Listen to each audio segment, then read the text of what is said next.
আসসালামু আলাইকুম। আমার প্রিয় ছোট বাচ্চারা, তোমরা কেমন আছো? আশা করি অনেক, অনেক ভালো আছো। তো আজকে তোমাদেরকে আরো একটি নতুন সুন্দর একটি গল্প শোনাবো। আমাদের নবী ইব্রাহিম আলাইহিস সালামের গল্প। কিভাবে মূর্তি পূজা থেকে জনসাধারণ মানুষকে আল্লাহর প্রতি এনেছিল। তো চলো শুরু করি। অনেক, অনেক বছর আগে এক সময় ছিল যখন ইব্রাহিম আলাইহিস সালামের কেউ মূর্তি পূজা করত। তারা বহুত মূর্তি বানিয়ে সেগুলোকে উপাসনা করত।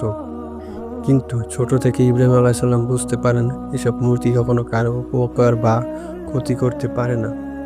তিনি আল্লাহর একত্ব তাওহীদ উপলব্ধি করেন।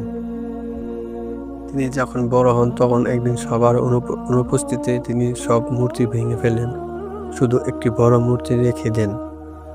লোকেরা ফিরে এসে যখন দেখে সব মূর্তি ভাঙা তখন তারা খুব রাগ করে। তারা ইব্রাহিম আলাইহিস সালামকে জিজ্ঞেস করলেন। তিনি বললেন, এই বড় মূর্তিটাকে জিজ্ঞেস করো। লোকেরা খুব রেগে যায়। তারা রাজা নমরুদের আদেশে ইব্রাহিম আলাইহিস সালামকে একটি বিশাল আগুনে নিক্ষেপ করার পরিকল্পনা করে।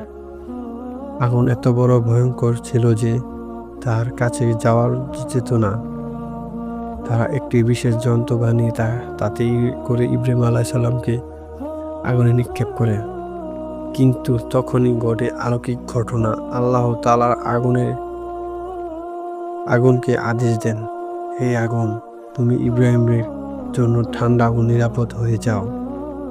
সূরা আল আমরে আয়াত 69।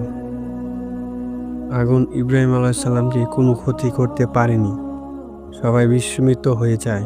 এই ঘটনা প্রমাণ করে যখন কেউ সত্যের পথে থাকে আল্লাহর উপর ভরসা করে তখন আল্লাহ তাকে রক্ষা করেন। তো বাচ্চারা গল্পটি কেমন হয়েছে সবাই জানান।